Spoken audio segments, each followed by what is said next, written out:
Welcome back to part 6, and dare I say it, the finale of this series. Let's see if we can get this fixed.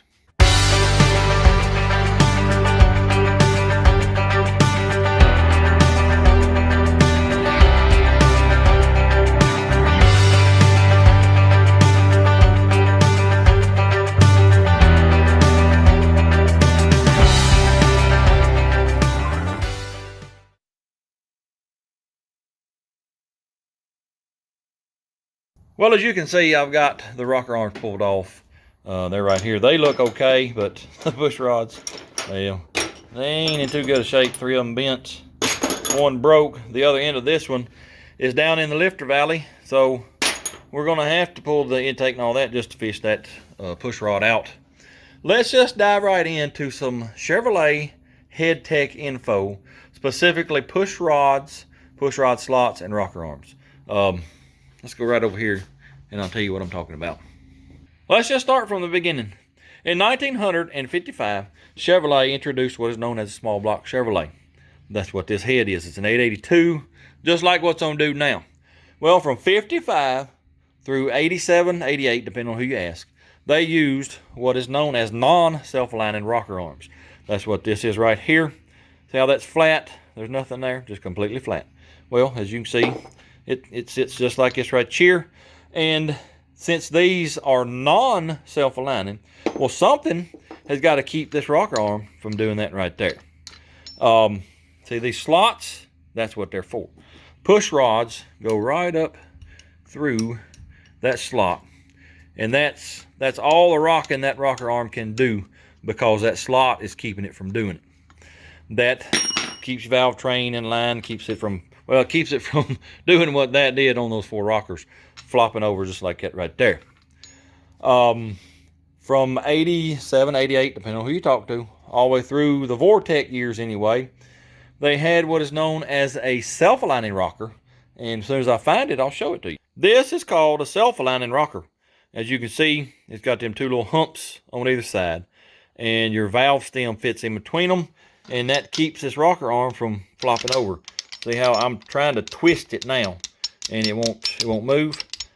That's what's called a self-aligning rocker. Well, since it aligns itself, you don't need this slot. Matter of fact, you can't use that slot with self-aligning rockers because it causes it to bind and whatnot. So, well, I'll show you here in just a second. The hole on heads that came out with self-aligning rockers are different. Let me get a head up here and I'll show you. This is a 193 head. It's called a TBI head or a swirl port head. That's what was on that block there when we first started. These came out with this. Well, some of them came out with self-aligning rockers. I've got a set of 191s over at Mama's, and they came out with regular old non-self-aligning. So you have to watch that. But since these came with self-aligning rockers, you look at the push rod hole, it's not elongated, and it's a lot bigger diameter. See how much more that push rod can flop back and forth? That's because if you had this slot like in that other head with self-aligning rockers, they're going to bind up. You're going to bend push rods and break stuff. Let's go back over to the truck now, and I'm going to show you some stuff that I can't figure out why it's doing it. These rocker arms, these are the long slotted ones, but even with the stock rockers, it was like this. Let me get over and get the camera where y'all can see it. But they flop back and forth and rock and carry on. I don't think they should be doing that. This one over here is just as bad as how much it's moving. I don't know why it's doing that. I remember it doing that with the stock rockers too. The only thing I can think of is these push rod slots maybe wore out, and that's giving it just a little bit more room to move. Well, let me just show you over here on the 327. I got the valve cover off on it. These are, non-self-aligning. It's got the elongated slot, and they don't move anywhere near as much as those over there, and they definitely don't rock back and forth this way as much. I don't know what's going on, other than those slots are wore out, and that's what caused those rockers to jump off the valve springs. Here is what I would like to try first. I got a set of self-aligning rockers, but as I told you, you can't use this type of push rod hole with self-aligning rockers. we've got to take the intake off anyway to get that broke push rod out. Whilst that is off, let's take us a drill or a carbide burr or whatever, make that hole a little bit bigger. That way we can use self-aligning rockers and give that a try. I think that'll probably work. Now, here's another thing too I forgot to tell y'all. On some of these rockers, let me see if I can find one. That there's too tight. That there ain't too bad. But some of them, you can't even hardly get it to line up straight over the valve stem. I think that may be due to me not getting these studs exactly right. Yeah, that's not good. But if we use the self-aligning rockers, I think we'll probably be okay. I'm gonna give it a try anyway.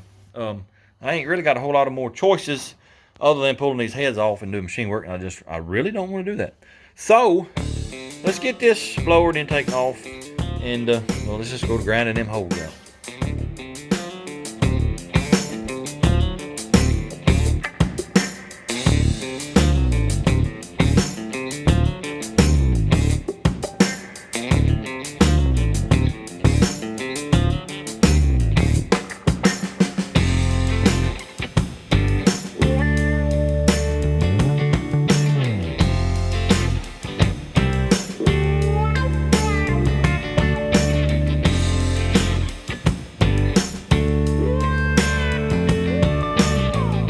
Well, I got it tore apart, and as you can see, the old push rod, well, she tried to go to the oil pan.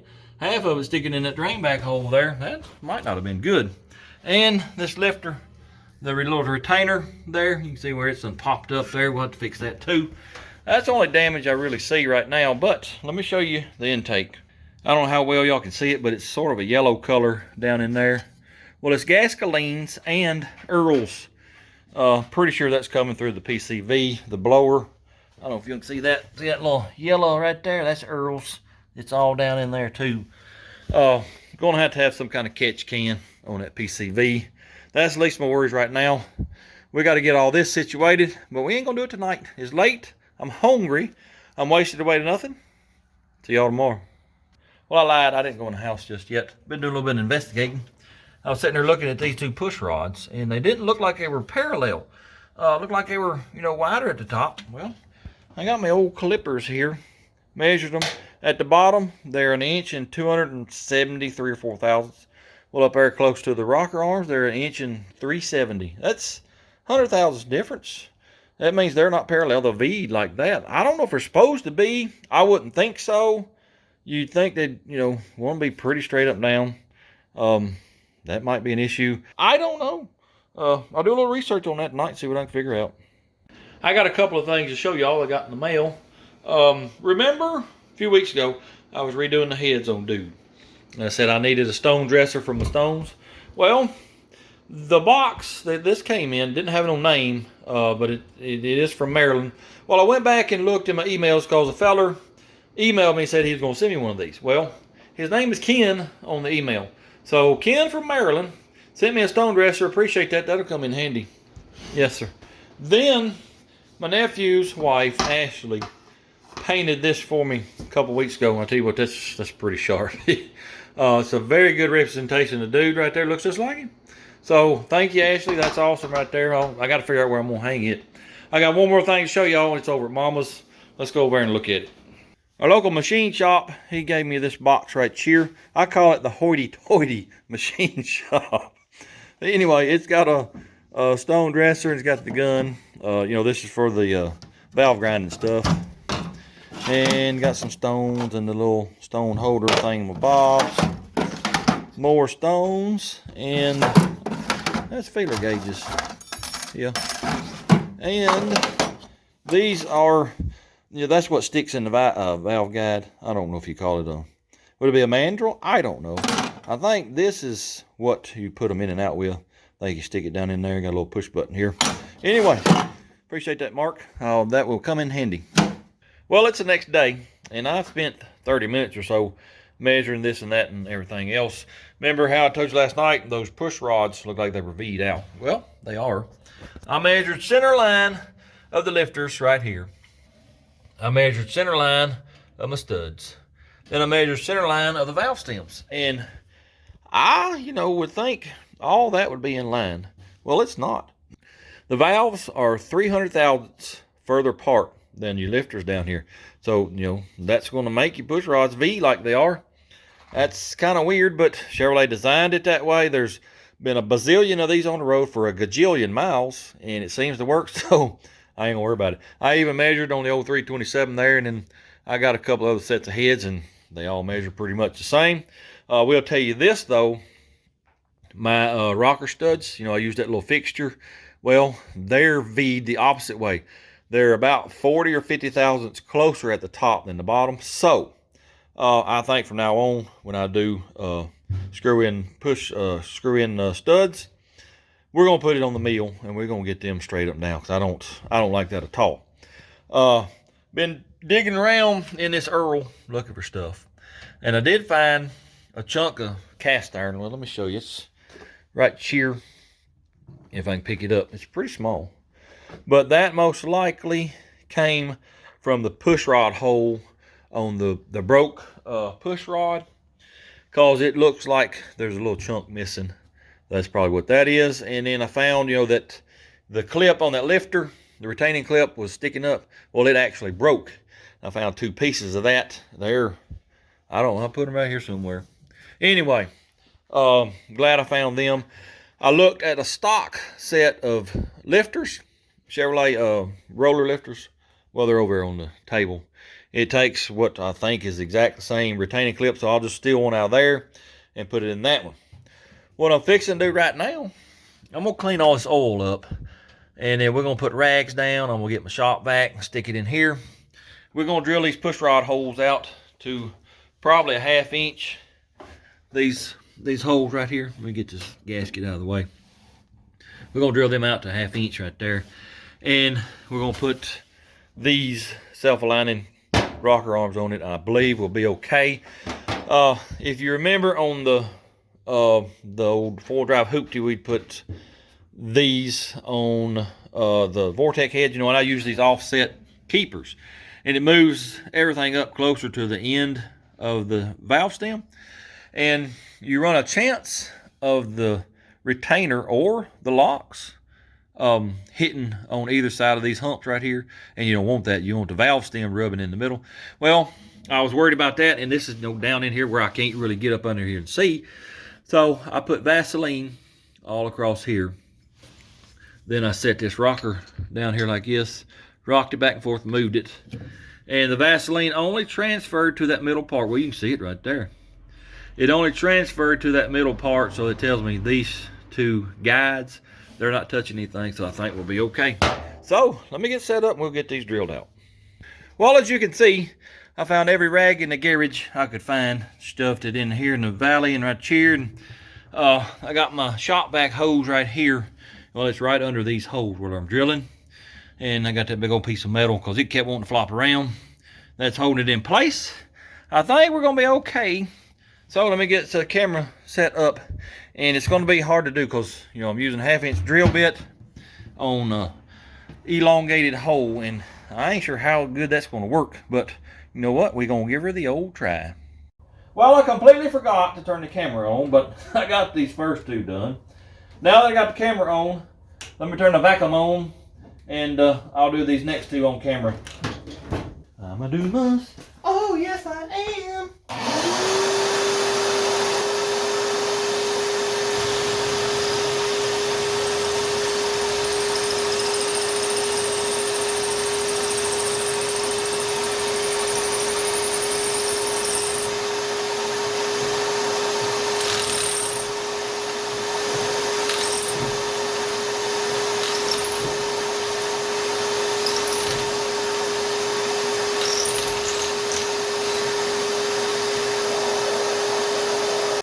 All right, on these back 2 holes, this fender brace is right in my way for the drill. And, well, I found a, what do you call these, a unibit, Christmas tree, whatever.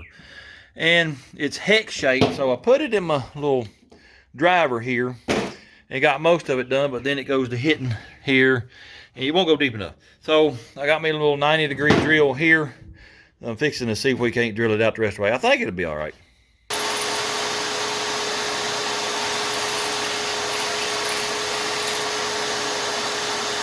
Well, let me show you this right here. You know, I had to get to 90 degree to get those back two holes because my regular drill couldn't get them. Using a unibit, and well, it hit right here on the end of the drill. Wouldn't let me go all the way through with this. Well, I put it in here and let me go a little bit further, but still wouldn't let me go all the way. Well, let me show you what I rigged up over here. This is what I rigged up. Here's my little battery operated ratchet. I got me a 3/8 to quarter adapter, 1/4-inch socket. Look at there, fits right in there. I done drilled 4, 6, 5, something like that over here. I'm continuing to use it because this turns a lot slower than a regular old drill, and it don't sling chips everywhere. It works a lot better. Let me set the camera up and I'll just show you. Let's do it, man. Come on, man. Let's do it. All right. Let me turn the vacuum on. Let me turn the vacuum on. Well, my vacuum is unplugged. Let me plug my vacuum in.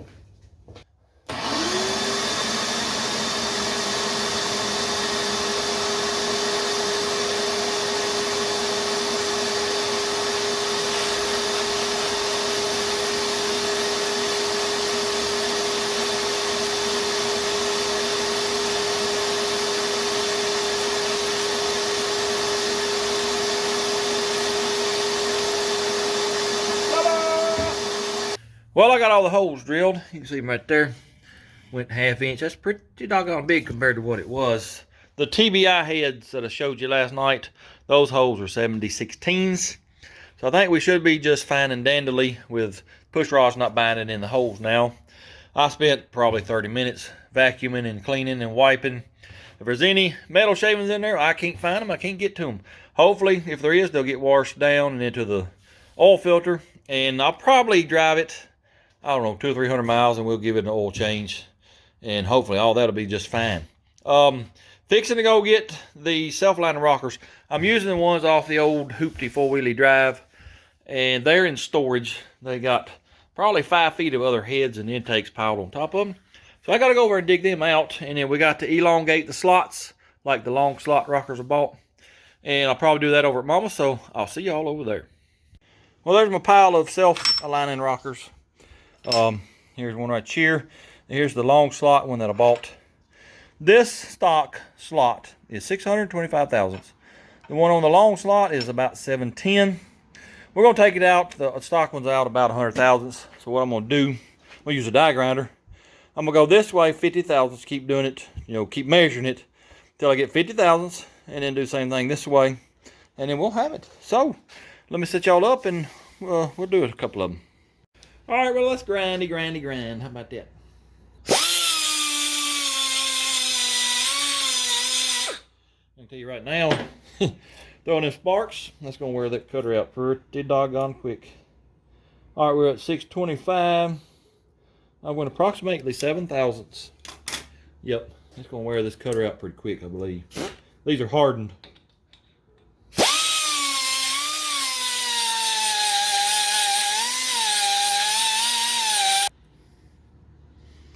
That's about 35 thousandths.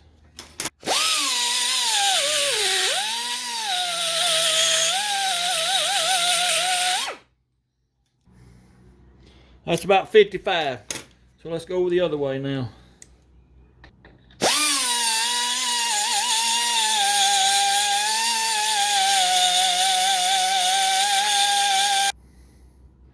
Well, we went a total of almost 75, about 70.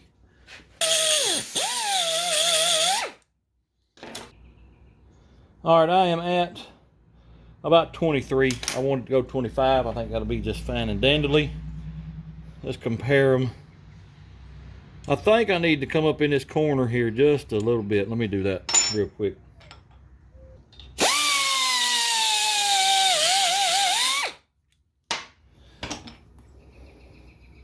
That ain't bad. That ain't bad at all. I think we'll call that good. I ain't got but 15 more to go. Well, that took what felt like an eternity. I finally got them wallered out though. And I put this little burr on the drill to deburr them after I got done wallering them out. I think now, you know, they're kind of nasty. I'm gonna put them in the old purple pyre tub right there. Let them soak overnight. We're gonna call it a night. I'll see y'all tomorrow. Well, it's the next day again. I just got back from AudioZone. Got me a boost gauge. Hopefully this one will work. RTV. Got me some intake gaskets. Got all my rocker arms cleaned up over there on the table. I think what I'm going to do first is just go ahead and put the push rods, rocker arms on. Get the valves adjusted, and then we'll put the intake and blower and all that on. Shouldn't take too long, so let's get busy.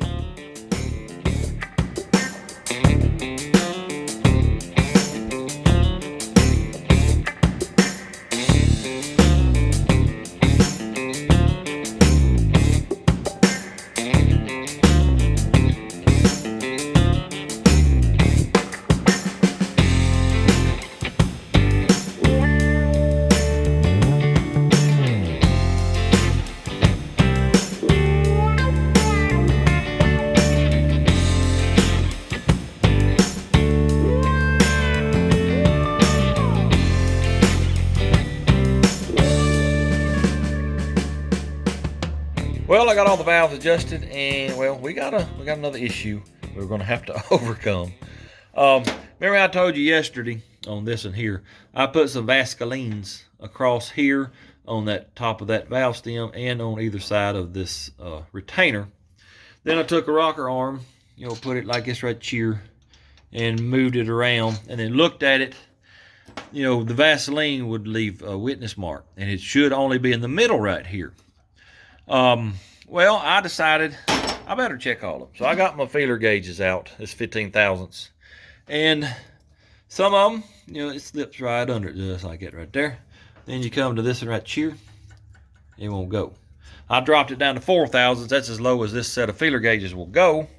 4 thousandths won't even go on 9 of them. They're rubbing right here on the lock and possibly the retainer. This part right here, these two humps, that's what locates this on top of the valve stem. It's hitting here and here, and that's not good, for it to be pushing on the lock and retainer. It could theoretically cause all that to come loose, drop a valve, bust the piston, ruin a cylinder, and I don't really want that to happen. So this is the only thing I know to do at this point. Let me say this first. This is due to me using these 50 thousandths offset locks to bring everything up higher so we could get our clearance for our lift. That's why I've got this issue.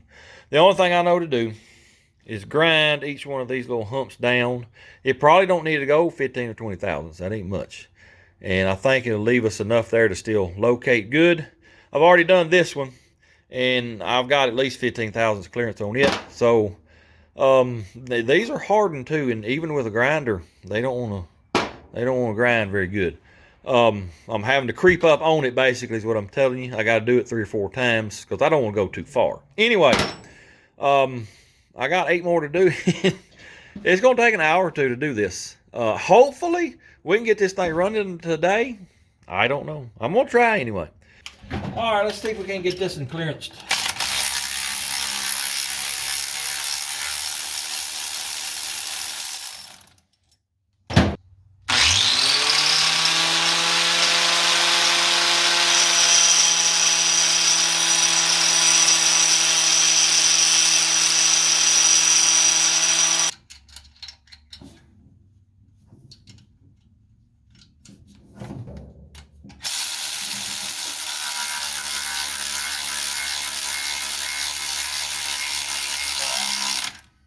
I run it down until I see the spring squish a little bit. That way I know we got all the lash out. I believe we got that one right there. I only had to grind it twice. I must be getting a little bit better. Last one, fellas, it didn't take nowhere near as long as I thought it would.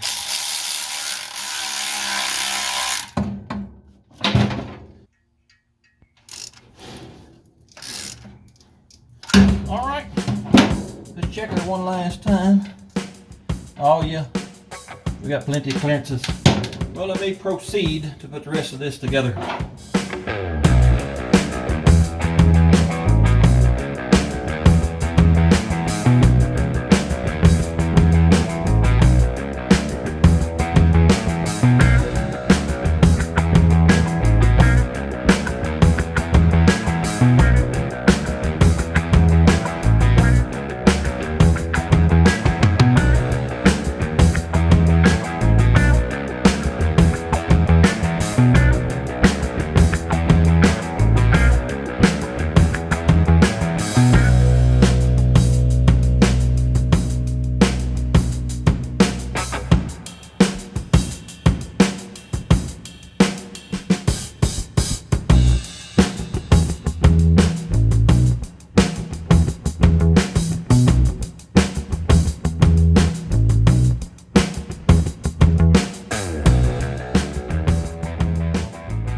Well, I got it put together most of the way. I doubled up on my header gaskets over here, and hopefully that'll take care of that leak we had. Reason the carburetor ain't on is, well, remember the little elbow I made? You know, I tapped it and screwed it in there. Well, the threads broke again.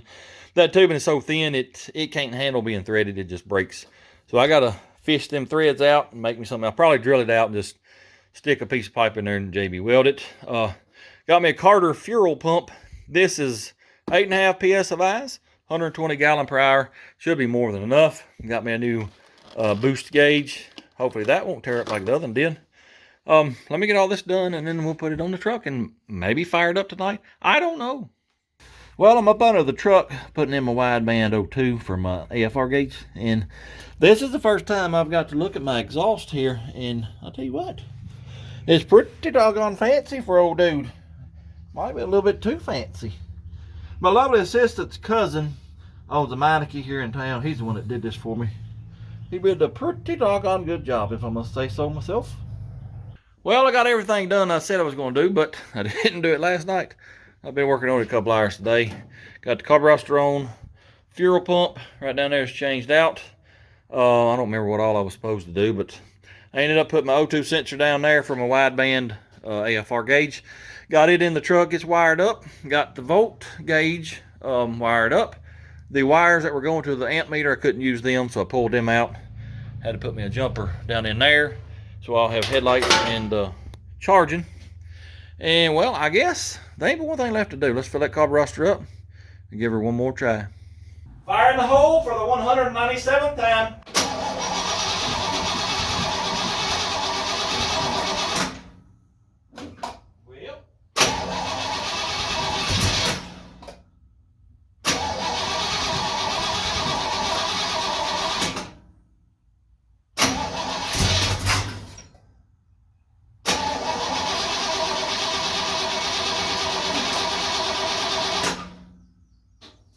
Interesting.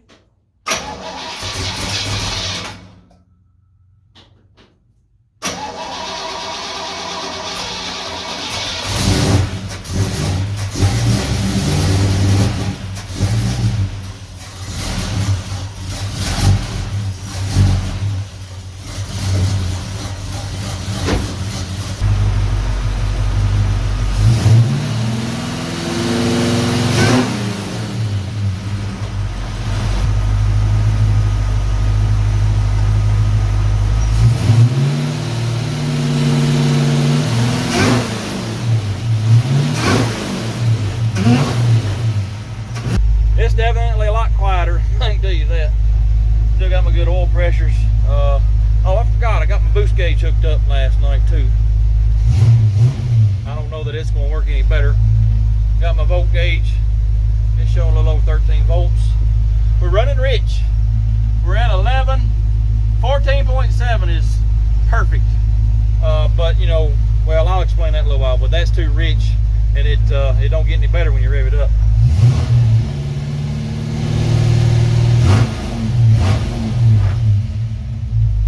Anyway, it's running pretty good right now.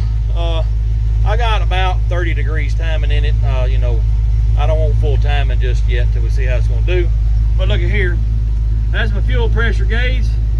It's showing less than 3 pounds. I think that gauge is bad. It's got to be. It's a brand new fuel pump. All right, I'm going to check the power valve first, and here's why. Well, I've already checked it. I'll walk y'all through what I've done. Got my little Mighty Vac vacuum pump here. You can see the gauge right there. It'll pump vacuum up. Oh, we got it on about 15 inches of mercury right now. And I already did that with it running, and the AFR didn't change. You know, my thinking is if you're working the power valve in and out, you should see the AFR change. It's not. So that tells me it's either blew up or I have stopped my tube up last night when JB welded it in. I don't think it's what it is. I believe it's power valve blowed up. So we'll pull this bowl and meter block off, and we'll look at it. And I got a new one right here. We'll put it in, and hopefully, fingers crossed, that'll fix it. I'm hoping it's not O2 sensor. We'll find out. Well, I got the bowl and the metering block off, and there's some liquid inside this power valve well. You can see it shiny right there. I don't think it's supposed to be there. So I'm going to say this power valve. Oh crap, I don't know which one I took off. I think it's this one. I'm there's an attachment on my little vacuum thing. It looks like a suction cup. If I can find it, we'll test it real quick to see what it does. If not, I think that's the old one. I think that's the new one. I'll put that one in there and we'll just see what happens. Well, I found my little suction cup. Here it is right here. As you can see here on this gauge, she's holding 24 or so inches. There ain't nothing wrong with that power valve. Where this little bit of liquid come from in there, I ain't got a clue. It might not even be running rich. It don't really smell it. You know, I walked around back there while it was running. It don't even smell like it's running rich. It may be that O2 sensor is bad. I calibrated it the other day. Remember I was going to put it on then. You had to calibrate it in free air. And it showed 20.9% oxygen. That's, you know, that's what it's supposed to read. Let me pull it out, calibrate it again. Let's just see what happens with that. Well, the O2 sensor is right there, laying on the fender. It read 20.9% before I calibrated it. It's reading 20.9% now after I calibrated. That's what it should be reading. I don't know if there's something wrong with that O2 sensor. I don't know if we're running rich for real. I don't know. It don't smell like it. You know, at 10.5, 11 to 1 AFR, that's pretty rich. And it ought to be smoking a little bit. You ought to smell it, and it ought to be running a little rough. I don't know. Tell you what I think I'm going to do. I'm going to put that O2 sensor back there. It's about to get dark. I'd like to drive this thing 5 minutes. I mean, I've been working on it for a month and a half. I'd like to drive it just a little bit. So I think that's what I'm going to do. Well, I've decided to do another little test. I was reading the instructions, and they said you could breathe on this O2 sensor and it'll change. So I'm going to get y'all up here where you can see this. I'm going to breathe on it. Y'all tell me what happens. Changed, didn't it? Well, that tells me it's working. It sure don't smell like it's running that rich. I don't know what to do at this point. Well, I took dude for a drive, and let me tell you, he runs pretty doggone good. I took my lovely assistant for a ride, and his boy Tanner there. We was sitting there talking, and I heard something make a frying, hissing, sizzling sound. Well, I opened the hood, and there's my fuel line. I don't know. I'm pretty sure my fuel gauge don't work, so this fuel pump may be putting out too much pressure. I might have to put a regulator on it. That could have been bad, though. That could have set a fire. Anyway, I'm going to tighten that up, and I guess I'll go home. And I'm going to try to find me a gauge that I think is working. I got 3 instruments now that I don't think are working at all. Anyway, let me get that fixed.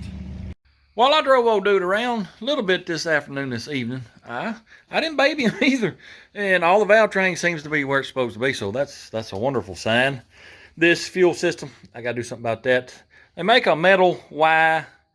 I'm going to get rid of all these hoses and hose clamps, because that could be dangerous. And I think I'm going to put me a fire extinguisher inside there just in case. You never know. Let me show you this right here. This fuel pressure gauge, brand spankingly new gauge. First time I ever hooked it up to anything. She's setting on 0 now. That gauge don't work. Well, let me turn the lights on in here real quick. Boost gauge right over in the middle. It ain't right. Wide open throttle is showing 2 PSIs. I know that ain't right. So that's, you know, 2 boost gauges in a row that don't work. I don't know. The voltmeter, which I knew this, but it's showing about 17 voltages. We're gonna have to get another alternator, because that's gonna burn the battery up, and that's just too much voltage. I knew that last year. I checked it with a meter, and it was showing about 17 volts. Gonna have to alternator. Tuning, when you cruising down your low RPM and you give it some gas, it wants to stumble and hesitate. I don't know, maybe it needs a bigger squirter, maybe a bigger accelerator, pump diaphragm. I'll have to fool with that. AFR cruising, it's anywhere from 12.5 to 13.5.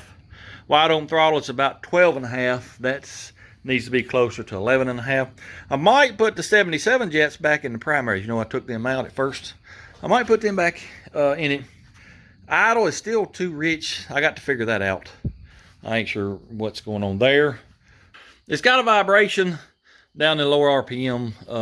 You know, it's just one certain RPM, the whole truck will shake. Seems like it always did that a little bit. It's probably the motor mounts causing it. It may be partly exhaust now too, because that's a different exhaust. I'll have to check that out. It does that even just revving it up, much less going down the road. So I'll have to check that out. Tomorrow we're gonna tune on it a little bit, and I'll take y'all for a ride. And let me tell you this. Firstly, blower whine. If you've never heard a Roots blower whine, let me tell you, ain't nothing like it. Also, no, by the way, dude, he likes roasting tires. Oh yeah.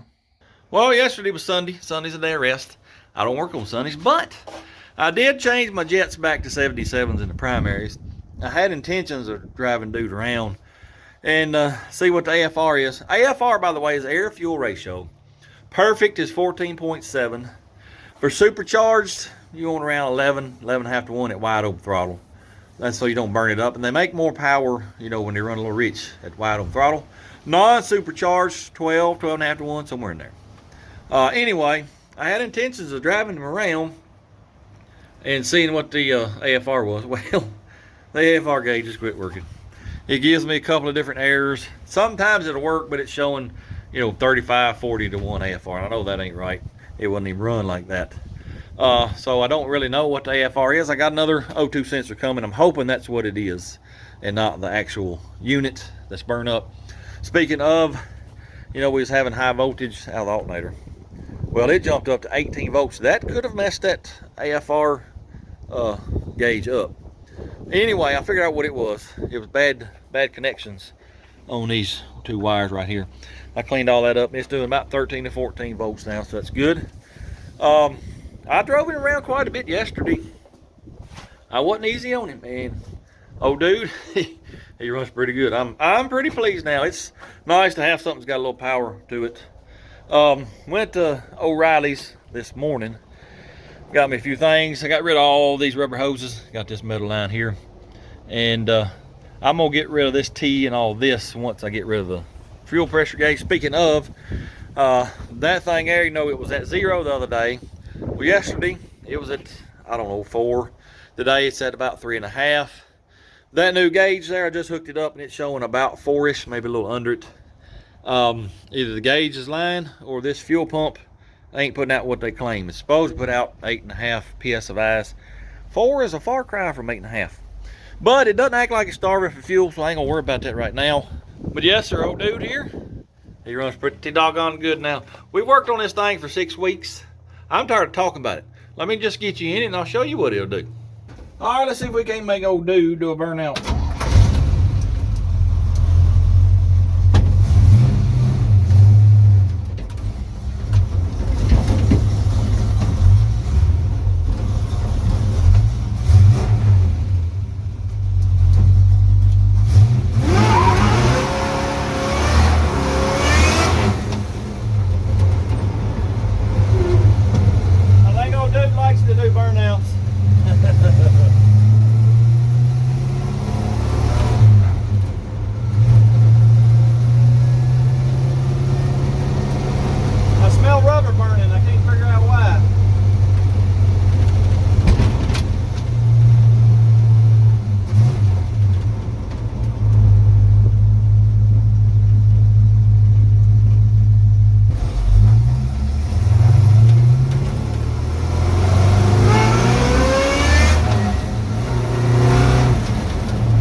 see what the old thing weighs. 3780 with me in it. That's pretty light.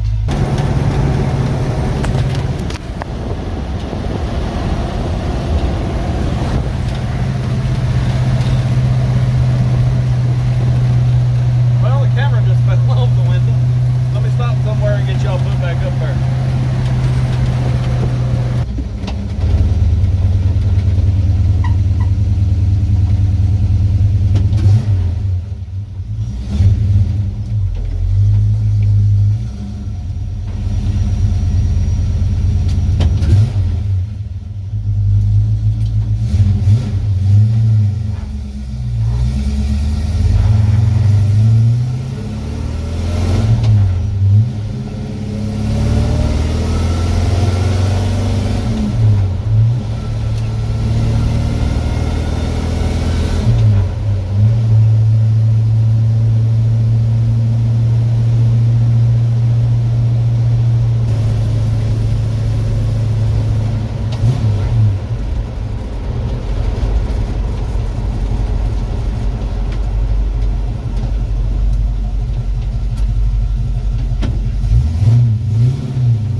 Dude runs pretty doggone good.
Exhaust at all.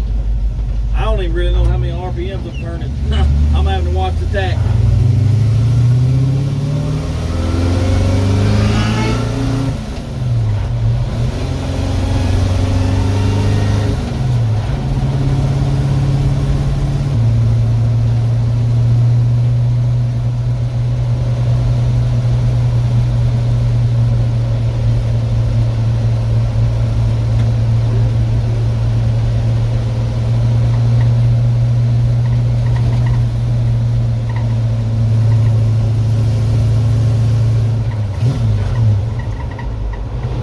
Barely hitting 5 grand on the old tachometer. That just goes to show you, you ain't got to have a high winded motor to have a little fun.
See a little fella right there? Little wasper? He jumped up in my face about the time I started that burnout. I was having to swat him on my hat and try to do a burnout at the same time. That was interesting. I told y'all, old dude there, he likes doing burnouts now. Yes, sir, he sure does. It's night and day difference between that 327 and what's in there now. It's a lot of fun. He's a one-legger, and normally it's the driver's side that spins. Well, I guess this last burnout, the passenger side over here, he wanted to get in on the fun. He left pretty good in black mark. Yes, sir. The suspension and steering is it's awful. Well, y'all saw me fighting it there. And it's not the back end breaking loose, making it, no. It torques the truck so bad because there's just no suspension. And when it does that, it'll dart this way and that way. And I'm telling you, I don't want to run it out past second gear because it's that just all over the place. Yeah, we got to work on that.